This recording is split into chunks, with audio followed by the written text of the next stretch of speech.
today because we need narratives that will win for environmental justice, for nature, and for health. And we know that authentic, trusted community messengers, like the ones that are in our coalition, equipped with research-backed, tested, and repeatable message frameworks, can bring more people and more power into our movement. And that is something that we're very focused on right now. We're anchored by the belief that we, the people, can and will prevail over corruption and bullies and billionaires. And so we embarked on this messaging project this year with a big team of leaders from our coalition. Most of them are here today. And in that spirit, we started early this year in partnership with ASO Communications, and ASO ran a language elicitation process with the America the Beautiful for All coalition members. We did a deep dive on ASO's findings a few times in coalition meetings earlier this year, but I'll share a very brief recap to set the scene for you, for those of you who may have missed that. In our first phase of research, ASO identified several best practices that our members already employ and should increase, such as framing nature as home, framing nature as connected to our patriotic identity, as connected to family, and as places that we steward and shape as a dynamic partner, nature as supporting community health and livelihoods and foodways and our sense of wonder. We also identified a few pitfalls with ASO communications help that are common in our community, such as using passive voice, which can unintentionally lead a listener to blame the victim. Or using language like national treasure, which can have an unintended consequence of contributing to a message framework in which nature is an object that can be monetized. So we're grateful and proud now to roll out a new phase of this project and this process that we've been in all year. And we tested proactive message frames that several members of the America the Beautiful for All coalition would like to use. We are grateful to have the expertise of one of the nation's best communications firms, Lake Research Partners. Lake Research Partners is a national public opinion and political strategy research firm founded by Celinda Lake, who is here with us today in 1995. The firm's principals are leading information and political campaign strategists and serving as tacticians and senior advisors to a wide range of advocacy groups, labor unions, nonprofits, government agencies, companies, and foundations, as well as dozens of elected officials at all levels of the electoral process. The firm is national in scope. It has offices in DC and California and staff located in several states across the country. And we are so honored to have you with us, Celinda Lake. Celinda has been a key player in campaigns launched not only by some of our coalition members like NRDC, but also labor unions like the AFL-CIO, SEIU, and other issue-based organizations like Eco America, Vote Vets, HRC, and Emily's List. Celinda Lake has an extensive track record as a political strategist who has played as a key role in helping several Democratic candidates, including several women, win. And Lake co-authored the book, What Women Really Want, with Republican pollster Kellyanne Conway, which examines the way women are changing the political landscape in America. She also co-authored the book, A Question of Respect, with Republican pollster Ed Gose.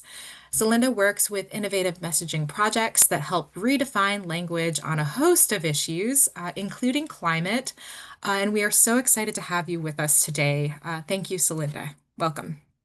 Well, thank you so much. And it is such an honor to work with you. And the real heroines of this data are Jessie Klein, who is on the call, and Alicia Snell, who is a partner in the firm and the head of this team, and Jessie, who was the point on this research. It is very exciting research, very exciting data. I also want to give a shout out. We absolutely love working with anything with ASO Communications, and think Anat Shanker is literally a genius of our times. And it was great to build on that really rich language analysis. So it is rare right now to have good data, and we have great data. So that's why we are so excited to present it to you. This was a survey, a very robust survey of 1,544 registered voters. We had a base sample, and then we had what we call in our business oversamples, but are really appropriate samples of African American voters, Latinos, Spanish-speaking Latinos, Native Indigenous voters, and North Carolina voters. And those samples were very, very important so that we could look appropriately at different subgroups and see if there are differences by subgroups. Um, if we look at the executive summary, and you can have all of these slides made available to you because we are going to go through it in record speed to leave lots of time for Q&A. And I am definitely the fastest talking Montanan you'll ever meet. People are very concerned about many environmental issues. And we found that safety and health are core values. And one of the things I love about this data is it is a real myth buster. One myth is that people don't care about environmental issues right now. That couldn't be a bigger myth. And people are really concerned about safe water to drink and healthy air to breathe. And notice we're talking about this in real people's terms. We're talking about what the experience would be for real people. They're also worried about polluted waterways, destruction of nature and loss of wildlife habitats, climate disasters, loss of wetlands and mangroves and other natural barriers. All of these are top concerns. And right now, people have the ability to be worried about lots of things at once. The second piece of conventional wisdom is that people are really divided on this, and it's very, very partisanly polarized. Actually, voters across partisan and ideological lines want government, and we use the dreaded G word, government, to take action on environmental and climate protections. And our top testing government related statement centered on children and future generations. Government, and we weren't hiding the ball here, we didn't call it something else. We started with government should ensure the health and well being of our children and future generations by making sure they have healthy air to breathe and safe water to drink. That was off the charts. It was a core value for people. The third conventional wisdom and myth is that we don't have any spokespeople. Environmentalists and experts are unpopular. Scientists are disliked, and the EPA is net negative. All of that is absolutely wrong.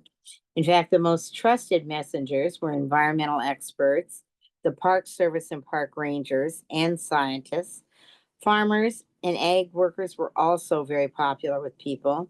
And the EPA, as we'll show you, is solidly net positive. And we have done now 3 polls, and in all of them, the EPA has been net positive. And net positive with Democrats and Republicans, by the way. So let's dig in. If we busted the myths, let's go talk about what we're going to talk about. And the point of our message is we're not starting with a number, an acronym, a policy. We're starting with core values. And our top values talk about children, future generations, health and safety, and inclusiveness. People are very, very eager to be inclusive right now. Every child deserves to grow up healthy and safe, breathing fresh air, drinking safe water, and thriving in safe outdoor spaces. And no matter our race, ethnicity, or class, most of us want to live in a place where we have the opportunity to be healthy. These are 2 statements that build very, very much on core principles from ASO communication of talking about things in action-oriented language, positive language that talks about the way that real people would experience it, and that inclusivity and race can be explicitly referred to and still be very popular with the public. We have also a lot of convincing messages. Now, we think a message is convincing and positive if it gets 40% very convincing and 60% convincing. Our top tier messages beat those standards. They have a strong message on their side too, which has to do with assets and linking it to prosperity on the economy. And we'll show you that language. But our best message beats their best message. These messages also lead people to want to join environmental and advocacy or conservation organizations. And that's really, really important. That was one of the number 1 goals of this project. And we were successful in those goals at a time when people are very, very reserved about joining anything. Um, in addition, a solid majority of people believe that it's important to oppose the Trump administration's cuts to land, water, ocean, and wildlife programs in the U.S. They're aware of that, and it is particularly mobilizing to our base and to Democrats. By the end of the survey, we had 74% of the voters who are interested in learning more about actions they can take to protect nature, and 40% who are very interested. These are high numbers right now. Fathers, liberals, Democrats, African American voters, parents, voters in large cities, and Latino voters were especially likely to be very interested. And one of the things that I'm so impressed with in terms of this research was that we tried and invested the money in looking at Spanish speaking messages, and it was very important. It definitely increased the power of our messaging to those audiences, and it is very, very important to have Spanish speaking messages. And we're frankly not doing nearly enough of that. Our messages, our top messages, by the way, tested at 40% very convincing and 66% convincing. Their best message was at 55% convincing, 26% very convincing. So solid reach, but low intensity compared to our messages. So let's go look at key findings and recommendations. First of all, who are we going to talk about? Who's the face of this? Who are our villains? Who are our heroes? Farmers, ranchers, doctors, nurses, public lands, all very popular with the public. By the way, it'll be small solace, but environmental and conservation groups also popular. 2/3 of the voters like environmental groups, 58% favorable toward conservation groups. Again, we don't have to use euphemisms or avoid straightforward language here. And remember, when you're fighting these fights, environmental groups and conservation groups all more popular than the politicians who will be opposing you. EPA, 58% favorable, only 24% favorable. A majority of Democrats and Republicans are favorable toward the EPA. People are net positive toward Department of Interior, but a lot of people don't know who that is. People are slightly net negative to Secretary Burgum, but again, most people don't know who that is. People are negative right now to President Trump and the Trump administration. They are negative toward both parties in Congress. They are also net negative toward fossil fuel CEOs and big oil, coal, and gas corporations. So we have our heroes and we have our villains. Referring, by the way, to doctors and nurses is more popular than referring to public health officials just because it's more personal and better known. We talked on this slide already about the key messengers, so I'll leave that for you for future reference. And let's turn to the next issue. Now, voters are worried about lots of things right now. The conventional wisdom says there's only thing that they're worried about is affordability, and they are very worried about affordability. But they are also very worried about having safe water to drink. So 43% of the public on a scale from 0 to 10 rate that as an absolute 10, very concerned. 83% say they are concerned. And having healthy air to breathe, 39% very concerned, 39% very concerned, 84% concerned. These are very high levels of concern right now. We also find that African American and Indigenous voters more likely to be concerned about having healthy air to breathe and also respond very much to the language of polluted waterways. And Latinos and African American voters respond a lot to poor outdoor air quality. So we don't have to create a problem here. People are already concerned about these problems. We have to mobilize people to do something about them. We then tested value statements because any good message starts with a value statement, a shared value, and then goes into action and the call to action. Also, note we're starting with an affirmed value. We're not starting with a problem. Um, Anat often says, and I love her statement, Martin Luther King didn't start his speech with, I have a problem for you. He started his speech with his positive shared vision for the country. The strongest value statement we have, again, taps into these things that are reoccurring themes here: children, future generations, health and safety, and inclusivity. Every child deserves to grow up healthy and safe, breathing fresh air, drinking safe water, and thriving in safe outdoor spaces. 91% of the public say they agree with that statement, 77% strongly. Again, people responding very strongly to inclusivity, every child, or our second strongest statement, no matter our race, ethnicity, or class, most of us want to live in a place where we have the opportunity to be healthy. Notice people are also responding to the notion of responsibility. There was a time when people pushed back on responsibility. They said, it's not my fault. I got enough on my plate. I'm not doing anything about it.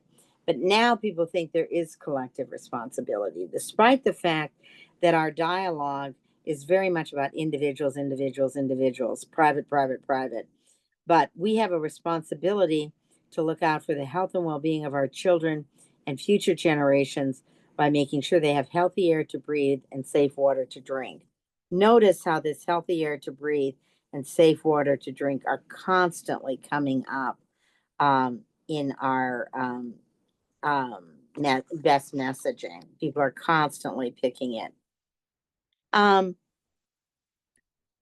we had so many values. And all of them, frankly, tested quite high. This is the second tier of values, and they are just a little lower in intensity, but these are numbers that anybody would envy.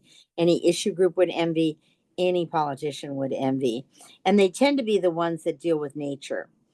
And it also are the ones that talk about we're already standing together. Those are down a little bit in intensity, but still quite, quite strong. Parents and Latino voters very, very strongly in favor of the language protect. Democrats, liberal voters, voters in the Midwest and West also seeing collective stewardship. Republicans and conservative voters in the South responding to stewards of nature. So some nuances in terms of language, but a lot of coherent agreement. The next slide is our best English language recommendations. And I won't spend time because we've gone through some of them, but you see healthy air, safe water to drink. Has that become our mantra yet? Have we all memorized that? Protecting land and water that sustains us, ensuring nature thrives. Not a voluntary actions are not a replacement for basic actions. Uh, it's funny. There was a thought before we started this work that this would be a very controversial notion. It's not controversial at all. The public is, yeah, absolutely. This is not a replacement. And remember, even though they are constantly vilifying government, and even though there is a lot of cynicism about government, people believe strongly in this area that there is a role for government and that government's the only one that can stop pollution and protect air, water, and lands in our communities. People also responding very strongly to equity kinds of language. When we say people are racist, we do get a little bit down. But notice our top message is still including inclusivity, talking about equity, talking about all of us, and talking about no matter our race, class, or geography. The next slide is, I think, one of the most important ones. And I really, really want to commend the organization here for Spanish language interviewing because it does cost more money. It's often abandoned. It's super important. It worked. It was very important to Spanish speaking Latinos. And obviously, this has been translated into English, but we can share with you the Spanish language equivalency here. But a lot of resonance with uh, language and being hopeful to reduce pollution, a lot of resonance for Spanish speaking people that we interviewed of linking pollution, health, and nature. Those were separate categories for English speaking people, but they were linked categories. Still seeing an enormous amount of responsiveness to health and children and future generations' well being. Our favorite phrase, healthy air to breathe and safe water to drink. We've mentioned already that Latinos and Spanish speaking Latinos responding very strongly to the language of protection. And this equity language of for too long, some American communities have been disproportionately harmed, testing very well with Spanish speaking Latinos. So, incredibly important to make this investment both in outreach and in research. While the opposition is weaker than us, it is not without its strength. And its strongest strength principle is this first commentary. Our natural resources are national assets that should be responsibly developed to grow our economy, help balance the national budget, and generate revenue for American taxpayers. It's also strong to talk about these as assets to produce economic prosperity, and any linking this asset framing argument that links nature to economic prosperity, particularly in these times, is their strongest language. And it has some real resonance. But our top messages still beat their top messages. So we need to know that this is resonating with the public. And there are a ton of people who simultaneously hold this view and our view. They hold ours a little bit stronger, but and we may think of these as contradictory. Real people, a lot of real people do not. In fact, a majority of voters do not consider the strength of the idea of a role for government. And again, we did not hide the ball here. We did not create all this demand and then end with, and government should do something. We started with government. We did not rely just on Democrats to like this. We had strong bipartisan support. And at least half of the voters across gender, parental status, age, and race strongly agree with these government statements. People were also responding to the hopefulness. And that, remember, that was particularly strong with Spanish speaking respondents. There's a lot of motivational language here that motivates people to collectively take action and to join organizations, because if they're going to influence government, then they're going to need some clout behind them. Our three strongest statements were government should ensure the health and well-being of our children and future generations by making sure, and now we can all repeat it, they have healthy air to breathe and safe water to drink. Government should not sell off our public lands to corporations and oil and gas companies. Government needs to protect all people from the impacts of extreme weather. And I'm hopeful that we can implement the solutions needed to reverse harms to nature and our health. Notice all of these statements are asset oriented statements. We're competing with assets to assets. Notice all of these statements are talking about the solutions, not the problems. People know the problems. To overcome cynicism, which is our biggest problem right now, we need to talk more positively, not negatively. We then tested individual messages, and our individual messages were very, very strong. And we'll show you the language in a moment, but you can see this C of in the 40s. And note the opposition message having some reach, but not as far as any of our messages, and significantly less intensity. That was true also with the persuadable audiences and the base audiences. The base audiences being defined as the people who are with us and ready to take action. The persuadables, the people that we need to move in our direction. The strongest languages you can see here that we are land stewards with and without Trump. The with Trump testing particularly well with Democrats.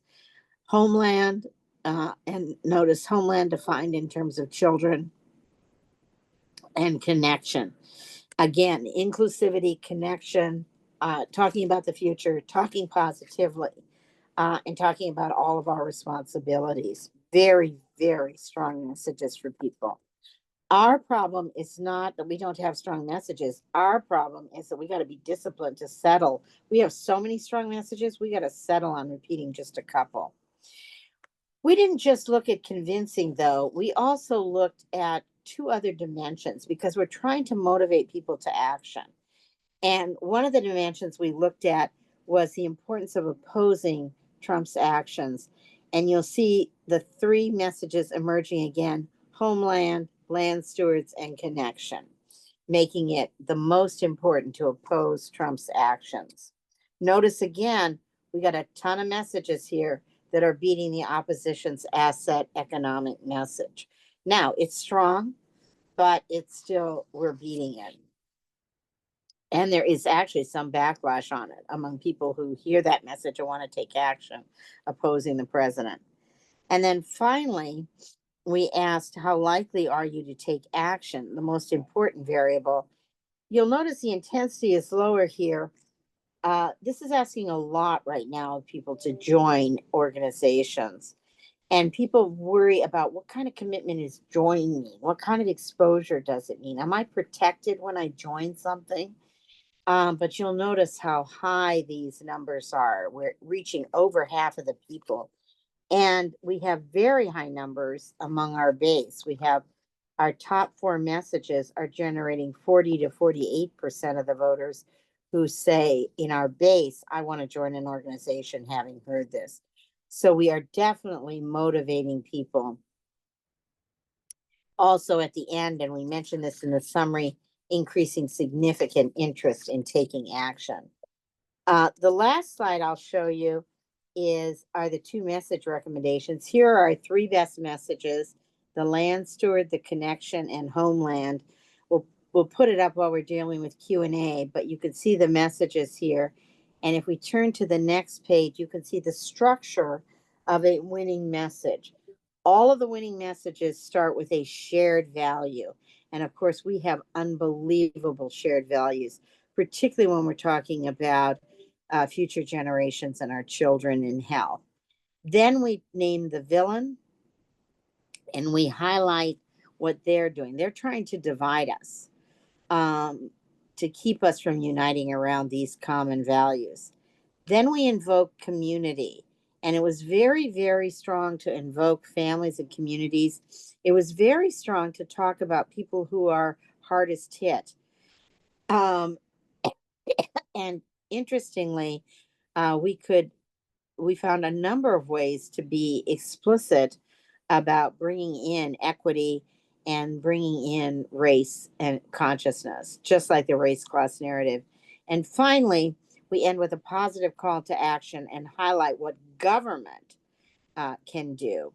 We're not just calling for people to take action, we're calling for people to take action to influence government and the role that they have. So let me turn it back to the previous slide. Let me ask Jesse if there's anything super important that I missed or didn't underscore enough. And then let's open it up to comments and questions. Nothing from my end. Thanks, Linda.